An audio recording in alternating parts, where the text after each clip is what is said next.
BioShock 4 Infinite. Chapter 1. The year was 1912. Booker DeWitt sat alone in his dark, cramped office, nursing a glass of whiskey. He took a sip and winced as the alcohol burned his throat. It had been months since his last job as a detective with the Pinkerton Agency, but he just couldn't move forward. His regrets clung to him like a shadow he couldn't shake. On the wall hung a framed photograph of a baby girl, his daughter Anna. Looking at it stabbed his heart with pain. He'd made so many mistakes, but selling her to pay his debts was the worst. His gambling had ruined everything good in his life, and now she was gone. A knock at the door jolted him from his spiraling thoughts. A telegram from someone named Lutus offered an impossibly high payment to travel to Maine and bring us the girl to wipe away the debt. This had to be his chance to find Anna and redeem himself. Booker downed the rest of his drink, grabbed his gun, and headed for the train station. As he sat on the rumbling train headed north, Booker worried this job was too good to be true. But he had to take the risk if it meant getting Anna back. He would do anything to undo the choice that had haunted him all these years. As the seaside lighthouse came into view, he steeled himself for whatever lay ahead. Stepping off the boat, Booker looked up at the towering lighthouse perched on dark rocks. A sense of foreboding washed over him. He knocked on the door and found a sealed envelope addressed to him tucked in the doorframe. It contained a simple note. "Bring us the girl and wipe away the debt. This is your last chance." His heart quickened. This had to be Anna they wanted. Booker took the staircase up the lighthouse to a bell tower. There he lit 3 lanterns, illuminating a lever. He pulled it down and the room jolted, rising up rapidly.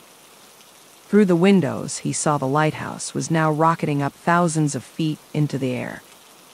The roof peeled away, revealing a floating city in the clouds.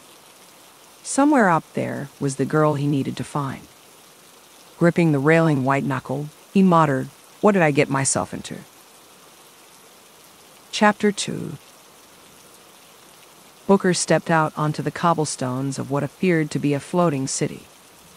People dressed in 1912 fashions strolled by exotic-looking vendors and storefronts.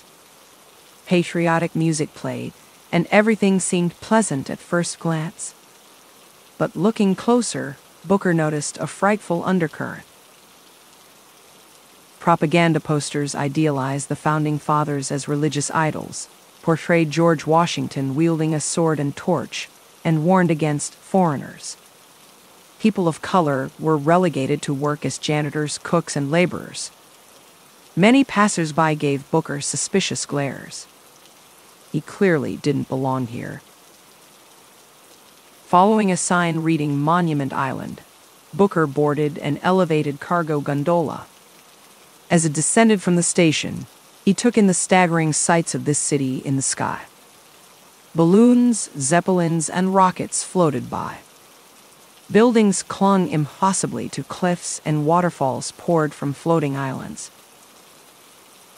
The gondola arrived at Monument Island, a sparse outcrop jutting up from the cloud banks.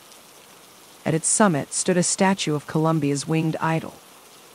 Inside this cold, inhumane monument somewhere was the girl he needed to find. But how to get inside? Just then, Booker spotted a massive, mechanized bird circling the tower.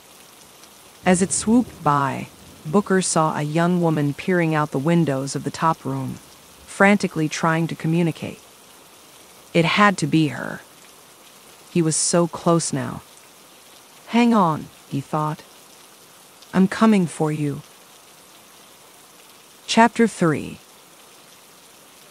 His eyes fixed on the imprisoned girl, Booker looked for a way into the monument tower. But just then, bells tolled and alert sirens blared out. "The false shepherd is here! The false shepherd is here!" shout voices through loudspeakers. Colombia's citizens and armed police swarm towards Booker. Posters of his face plastered on walls label him an anathema. Overwhelmed and outgunned, he tries to flee through alleys and side streets back to the gondola station. But his path is blocked at every turn. Racing up a stairway, Booker finds a glowing, tear-shaped rift flickering in midair. Reaching into it, he pulls out a flaming hook used to handle cargo crates. Attaching it to his arm, he now has a vicious melee weapon to fight off the mob pursuing him. Barreling into a courtyard, Booker uses the fiery hook to strike back at the Founder forces closing in on him. But there are too many, and they are driving him straight towards a sheer drop into open sky. Just as he nears the ledge, a police zeppelin rises up to cut off his escape. Caught between the mob and a fatal fall, Booker leaps off the edge in desperation, latching onto the zeppelin with his hook as he plummets down. The burning hook screeches down the blimp's hull, leaving a trail of flames. As Colombia's forces converge around him, Booker detaches from the zeppelin and falls toward the artificial beach district far below. Chapter 4. Crashing down onto Battleship Bay, Booker washing up bruised and dazed on an artificial beach among the floating columns under Columbia. But there's no time to rest it. He can already see Founder patrols in pursuit. Moving as stealthily as he can, Booker navigates the boardwalks and shoreline ruins studding the bay. He picks up salt tonic vials and first aid kits from abandoned beachgoers' belongings to heal his injuries from the fall. To avoid being seen, Booker has to slip between crumbling pavilions and under docked boats. Up ahead, Booker spots a skyrail winding its way up around Monument Island. Seizing his chance, he jumps aboard while the guards' backs are turned. As Booker rides up the spiraling track, pods filled with singing Founder youth pass by, worshipping Colombia's idol Father Comstock. Booker shakes his head. He has to find that girl and get out of this madhouse. Arriving at the island summit, Booker peers through the windows. The winged statue looms inside, and there at the top is the locked room where the girl is trapped. Finding a way in won't be easy, but his guilt won't let him turn back now. Gripping his hook and pistol, Booker steels himself and steps into the wolf's den. Chapter 5. Inside the monument, Booker creeps through hallways filled with cultish shrines and artifacts, worshipping Colombia's prophet. He avoids squads of armored police methodically sweeping the interior. At last, he comes to an elaborately engraved door, the entrance to the girl's prison room atop the tower. Picking the lock, Booker enters cautiously. "Are you Elizabeth?" he calls out. From behind a bookcase pops out a seemingly ordinary young woman in a dress, except for the glowing, floating thimble on her finger. You're real," she says incredulously. "You actually came for me?" Though wary at first, Elizabeth grows excited to finally meet someone new after a lifetime locked away. She demonstrates her strange power to tear holes in reality, leading to other times and places as Booker looks on stunned. Her fingertip thimble seems keyed to this ability. But they don't have time for questions. They can both hear Foundation forces closing in on the room. Booker promises to take Elizabeth away from here, and she readily agrees. But as they turn to leave, a massive mechanical bird, the winged guardian Booker had seen circling the tower earlier, it comes smashing through the window and walls. "We call him Songbird," Elizabeth explains in terror. "My protector and prison warden." They have no choice but to flee from the unstoppable Songbird. Booker and Elizabeth jump through a tier onto an open cargo bay just outside the tower. But they're far from safe yet. Chapter 6. perched precariously on the back of the monument cargo bay with Songbird barreling towards them. Booker and Elizabeth have only seconds to escape. Thinking fast, Booker spots a skyline hook, a part of Columbia's roller coaster-like rail transport system. He grabs Elizabeth by the waist and leaps them both onto the skyline just as Songbird obliterates the platform they were standing on. Booker and Elizabeth speed away, dangling from the rail as Songbird gives chase. They zip through canal locks and around buildings, momentum carrying them faster than seems possible. Elizabeth uses her powers to open up tiers to shift their route when Songbird gets too close. For a moment, it seems they just might lose their pursuer. But Songbird proves too persistent, smashing through any obstacle in his path. Booker knows they can't outrun it like this. Their only chance is to ground the beast. Spotting a zeppelin, Booker swings them onto the airship. Inside, he hastily reverses the engines, while Elizabeth opens the cargo bay doors. As Songbird slams into the zeppelin, Booker re-engages the engines. The zeppelin plows straight into the mechanical monster, slamming Songbird through the hull and sending both vessels spiraling down in flames. "That'll buy us time, but not much," he says. Elizabeth anxiously nods in agreement. They need to get as far away as possible. Chapter 7. Elizabeth guides Booker through tiers across different parts of Columbia in an attempt to evade Songbird. They shift through a shanty town, a memorial museum, and the backstage of a twisted animatronic show portraying America's enemies as monsters. Eventually, they tumble onto a ransacked street engulfed in civil war between the founders and the rebel faction known as the Vox Populi. Although Booker distrusts both sides, he knows they need help escaping Columbia. The Vox offer to smuggle them out if Booker helps their cause, so he reluctantly agrees. Elizabeth watches in dismay as Booker loots bodies and helps the Vox assault founder strongholds. "Is this the only way?" she asks. Booker remains grimly silent. He knows war means doing violence, but it's their best option. During a raging battle on Emporia's rooftops, Elizabeth insists there must be another path and refuses to take part in the carnage. Just then, Songbird reappears, cutting a swath through both Founder and Vox forces alike as it resumes the relentless pursuit of Elizabeth. In the chaos, Elizabeth and Booker become separated. When Booker finally fights his way through to where he last saw her, she is gone. Looking around desperately, he sees only the flaming wreckage Songbird left behind. Chapter 8. Still reeling from his separation from Elizabeth, Booker has no choice but to press on alone into Finkton, Columbia's industrial district. Between the grinding gears, smoking furnaces, and rampant pollution, he sticks out like a sore thumb as he searches for a way to locate Elizabeth again. After battling through packs of feral children and Founder mechanized forces, Booker finds the workshop of Finkton's eccentric head engineer.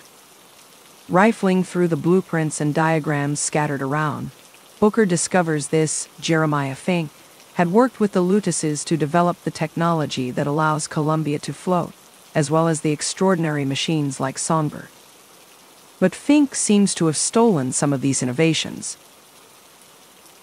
One schematic in particular draws Booker's attention, a device Fink engineered to amplify and control the powers of a specimen, clearly referring to Elizabeth. Studying the drawing, Booker realizes the key component is something called the siphon, located in a laboratory beyond Fink's workshop. If Booker can find and destroy this siphon, maybe it will allow Elizabeth's powers to fully manifest so they can escape Columbia. With new determination, Booker heads for the laboratory indicated on Fink's map. He's unsure what effect removing this device will have on Elizabeth, but he's out of options. Hang on, he thinks. I'm still coming for you. Chapter 9. Following Fink's blueprint, Booker makes his way to the Good Time Club, a seedy nightclub serving as a front for Fink's secret laboratory. In the utility corridors underneath, he discovers a wing used for human experimentation and finds Elizabeth's childhood drawings plastered over the walls. She must have been imprisoned here a long time. Pressing deeper, Booker overhears Founder soldiers speaking of the golden child they have captured and warn of her dangerous powers. It seems they have Elizabeth in custody again. The soldiers also mention Chen Lin, an important rebel collaborator who Fink and the Founders want interrogated. Booker realizes Chen Lin could have intel on the Founders' movements and Elizabeth's location. Fighting his way through the club, he finds a secret room where Lin is being held. But interrogating Lin proves difficult when a tier rift suddenly deposits a corrupted version of Lin who doesn't recognize Booker. Just then, Founder forces burst in to capture Booker. Outgunned, Booker leaps through the rift, which snaps shut behind him. On the other side, he finds a very different reality, one where Chen Lin was never captured because Columbia violently persecuted the Chinese and burned his shop down. With no other leads, Booker continues his search for Elizabeth. But he worries what the Founders might do to her if they also gain control of her powers. Chapter 10. Emerging from the unstable tier, Booker finds himself in an abandoned district ruined by rioting. Elizabeth is still nowhere to be found, but he does discover a massive memorial complex dedicated to Columbia's beloved matriarch Lady Comstock. Perhaps clues to the Founders' motives can be found inside. As Booker explores the extravagant shrines to Lady Comstock, he notices dead bodies ritually posed around the monuments, accompanied by apocalyptic graffiti warning of the coming of the Lamb. An oppressive, uneasy atmosphere hangs over everything. Rounding a corner, Booker is startled by the ghostly visage of Lady Comstock herself. She zealously accuses Booker of defiling her legacy and bringing doom upon Columbia. As she charges him, talons spectral claws outstretched, Booker has no choice but to fight back against the vengeful spirit. After dispelling Lady Comstock's enraged shade, Booker uncovers secrets revealing an even darker side to Columbia's origins.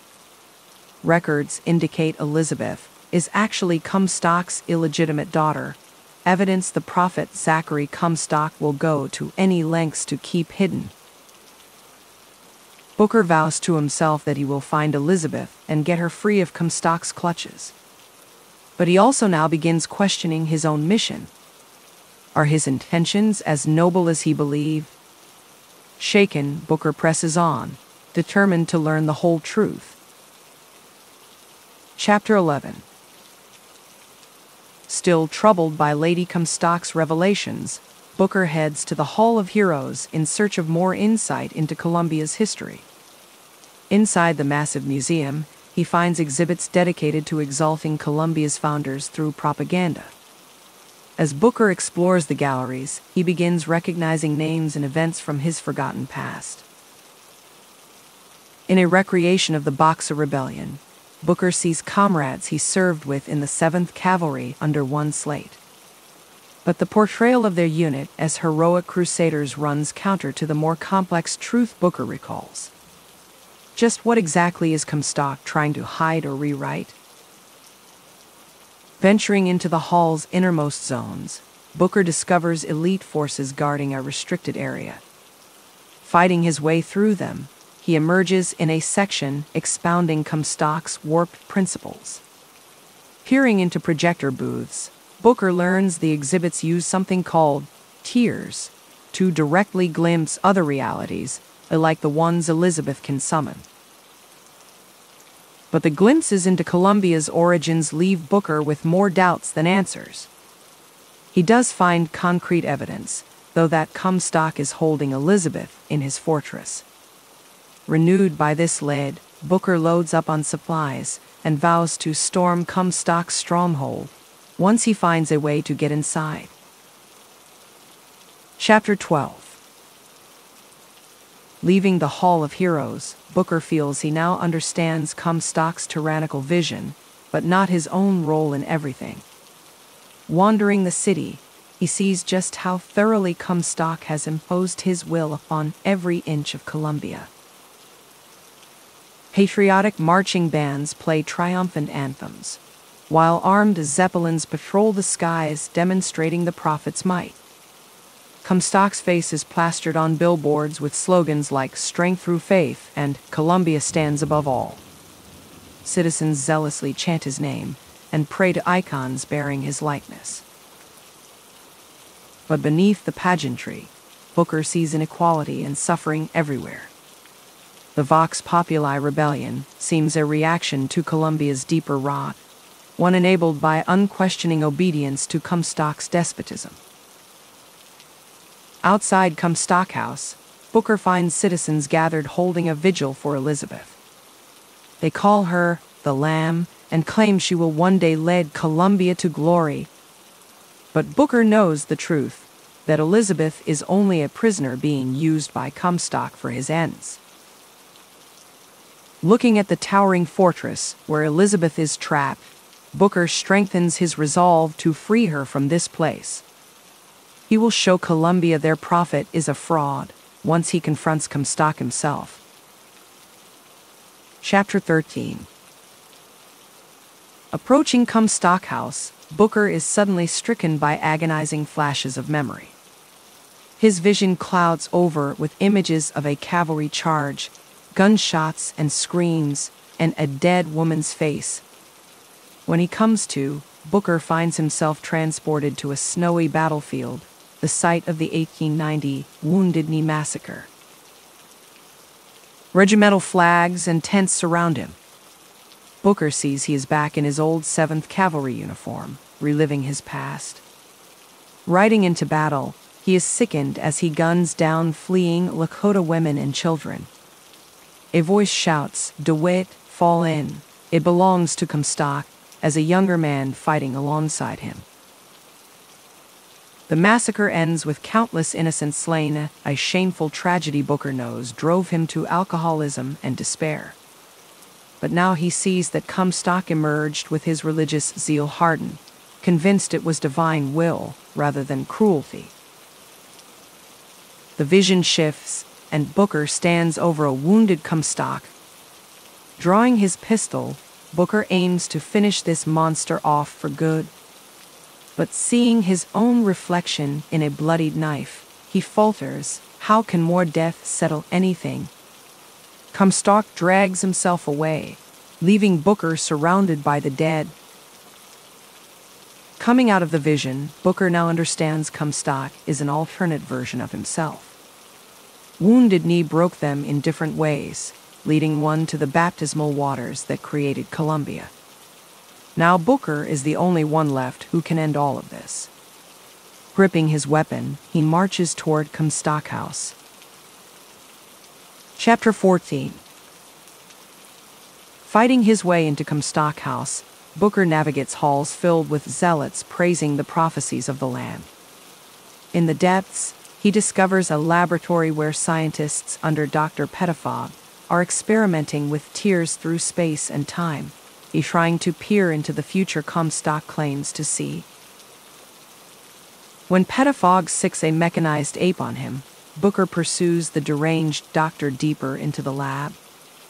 He emerges in a bizarre inverse world where logic is reversed, and Pedifog proclaims Booker the true prophet. Trapped between shifting realities, Booker sees memories of both his past and alternate selves bleed through. Battling Pedifog and his automatons, Booker chases him through Escher-like impossible geometry and schizophrenic visions, symbolizing fragmentation of the mind. For a moment, he finds Elizabeth in this house of madness, but she vanishes upon touching her, like a ghost. When he finally captures Pettifog, the scientist mocks Booker's ability to change anything. The doctor suggests even Booker's motives are suspect. Disturbed, Booker shoots him and moves on. But doubts now nag at him. Is he here for Elizabeth or for himself? Entering Comstock's inner sanctum, Booker hopes the prophet himself has answers. Chapter 15. Comstock is nowhere to be found in his observatory overlooking the city. But Booker does discover an immense device projecting images of distant seas dotted with lighthouses. Through magnifying lenses, each lighthouse appears as a gateway to another version of reality. Here, sifting through infinity, is where Comstock formulated his apocalyptic prophecies by observing alternate worlds. Looking closer, Booker sees one lighthouse shining brighter than the others, somehow familiar to him. When he touches it, the device opens a portal into that reality. Having no other path forward, Booker steps through. He finds himself adrift on a small boat in an endless ocean with Elizabeth, the real Elizabeth, at the rudder. She explains they are sailing across the Sea of Doors, a plane connecting infinite realities all reflected in the lighthouses behind them. Each one contains versions of their lives that differ based on pivotal choices. Booker now sees he has been traversing not just a city, but the possibilities of an entire multiverse. But Elizabeth's existence here suggests Comstock's ambitions go beyond even that. As fog rolls across the horizon, she urges Booker onward, saying there is one truth they must confront. Chapter 16. Sailing between the lighthouses with Elizabeth, Booker feels unmoored. But he now remembers this Sea of Doors from hazy childhood dreams. Elizabeth guides the boat to a small island, holding a lighthouse bathed in red light. Inside awaits the answers Booker needs to make sense of everything. Within stands Comstock, serenely expecting Booker's arrival. He explains how they are alternative versions of the same man ripped apart by what they experienced at Wounded Knee. One path led Booker to alcoholism and regret. But Comstock was reborn that day, dressing ambition in religion. Comstock witnessed Elizabeth's powers opening doors to infinity, coveting her gift to paint the future. So he stole Booker's infant daughter Anna and raised her as his own child to control Columbia. Everything since has been Comstock shaping fate to his design. But Comstock warns Elizabeth will one day doom Columbia by siding with the false shepherd Booker. That crossroads fast approaches. He insists Booker's role is to ensure Columbia rises, not raise it. Only by stopping Elizabeth can their cycle be broken.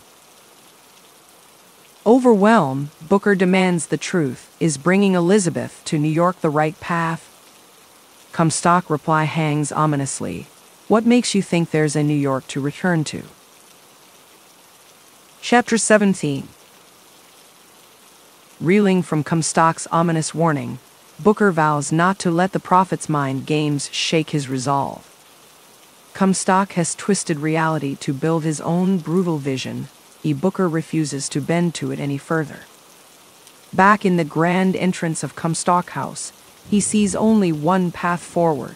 Tear this twisted utopia down. Booker joins forces with the Vox Populi to lay siege to the fortress. Together they battle through legions of founder defenders, war zeppelins, and songbird strafing runs. Booker leads their forces from the front, confronting Comstock's fanatics head-on. In fierce rune-to-rune fighting, Booker battles the Handyman, an enraged, mechanized giant fused with a human victim of Comstock's ambition. Though it takes everything he has, Booker manages to defeat the Handyman by bringing debris down onto them both. Emerging from the rubble, a bloodied Booker presses on towards Comstock's stronghold. He knows Elizabeth is being held somewhere ahead at the top of this tower built on lies. Poised at the apex, Booker prepares to confront Comstock and fulfill his promise to Elizabeth, no matter the cost. Chapter 18. Ascending Comstock House's final levels, Booker finds Elizabeth restrained by a towering machine, the source of the siphon that has limited her powers all these years. Shooting the siphon's connections, Booker frees Elizabeth. But suddenly, he stands not before Comstock, but another version of himself. This alternate Booker explains the tragic truth: there never was a New York. 5 years ago, burdened by gambling debts, Booker gave his baby daughter Anna to Robert Lutes. Comstock then used Elizabeth's powers to take Anna into Columbia through a tear in reality. But the process harmed Anna, giving her the abilities to open tears. To control her, Comstock constructed the siphon and remade her as Elizabeth. Booker's mission was never a rescue. It was retrieving Comstock's heir. Overwhelmed, Booker pleads with Elizabeth to open a tear home. But Elizabeth explains it will never end that way. Comstock will always take Anna, and Booker will always come after her. Their only hope is to break the cycle before it begins. Booker insists he would never trade away Anna. But the other Booker stands firm. All versions of him make that choice. The Luteses have tried bringing them here, to this moment, countless times hoping Booker will change. But he never does. There is only one way left to end this, by erasing the choice entirely. Chapter 19. Faced with the devastating truth about his role in Elizabeth's fate, Booker insists Comstock must be stopped from ever taking Anna. This time can be different, but only if Elizabeth gets her full powers back. Together they battle back to the room housing the towering siphon machine, limiting Elizabeth's tears. Booker holds off Comstock's forces, while Elizabeth focuses all her energy into ripping open a tremendous tear in reality itself. The siphon strains and cracks under the forces being unleashed, but will not break.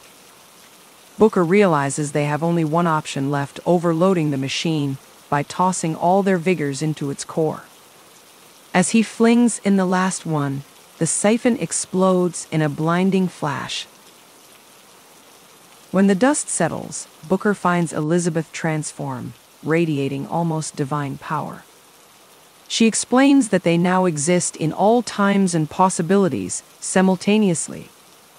But even her omnipotence cannot change the past, only erase it completely. If that is the only path left, Booker says he is willing to pay the cost. He knows now he would burn Columbia to ashes, turn back time, and strike any devil's bargain to save Anna. Elizabeth solemnly nods, then leads Booker to a final lighthouse where everything will end. Chapter 20. At the doorstep of the last lighthouse, Booker looks to Elizabeth. She seems to hold the entire multiverse within her now. She asks him if he fears death, and Booker replies the only thing he fears is not saving Anna. Stepping through the door, Booker finds himself in a river at the edge of space and time. Infinite lighthouses shine in the distance as Elizabeth explains they stand where all possibilities converge, the sea of doors. Here, the circle can finally be broken. Elizabeth reveals that Comstock and Booker are the same man, split by a baptism after Wounded Knee. Booker became a tormented drunk, while Comstock found religion and built Columbia. But Comstock will always take Anna, and Booker will always come for her. It is an endless circle of loss built into their very identities. For Anna to be free, what links them must be severed. They must die before the choice divide them. Booker accepts this, ready to give his life for his daughters. Elizabeth's form multiplying into infinity, she leads Booker deeper into the waters as he enters the sublime. Booker is baptized, and Columbia drowns. Chapter 21. Surrounded by infinite Elizabeths, Booker is immersed in the waters of rebirth. As he sinks deeper, memories from countless lives flood his mind. He lives where he made different choices, but always ended here. He sees now that he and Comstock are two sides of the same coin. Columbia exists because in some reality, he always chooses to surrender Anna in order to wash away his sins. In these waters, that cycle of guilt, anger, and sacrifice can end. All versions of Booker are merging, their bodies and souls separating into their fundamental parts, until only one possibility remains, a Booker who never makes that choice. As he fades, Booker hopes this act will give some version of Elizabeth a life free from the burden placed on her. He has realized her power is not a gift, it is an immense tragedy. She has seen behind all the doors infinite crossroads of could and should be, each discovery breaking her heart a little more. With Booker gone, his choices erased, perhaps somewhere Elizabeth will have a chance at joy. As the waters close over him, Booker feels all realities rushing together into a single possibility, like a river merging into an ocean. Then, there is only darkness. Chapter 22. Booker jolts awake in his office. Checking the calendar, it is still the day the Luteces approached him to retrieve Elizabeth. But the woman who appears says that job was completed in another life, one that now never came to pass. Here, Booker still has a chance to redeem himself and be the father Anna deserves. But he must abandon his destructive ways and act selflessly if he is to earn that future. Stepping outside, Booker sees a glint of possibility shimmering within the familiar New York streets. A crowd of Annas, at different ages, stroll by chatting happily. In the distance, the shining silhouette of a great city curves over the horizon, promising wonders just out of sight. Looking up at his office window, Booker sees Anna as a teenager waving down excitedly to him. He smiles and waves back, filled with hope. Her life will not be easy, but perhaps they can face the obstacles together. Booker heads off into this new and unknown day. He realizes now that his real enemy was never Comstock or even Columbia itself. What he needed to defeat was his own weakness, jealousy, and fear. But for the first time, he feels up to the challenge. Heading to the pier, Booker rent a little boat, just big enough for two. Father and daughter, they row out together onto the open ocean. The waves roll on endlessly, but Booker knows they'll reach the shore again someday. He looks back, and Columbia is gone. Ahead, the horizon shines bright with promise. "You ready?" Booker asks. Anna takes his hand and smiles. "I'm ready." The end.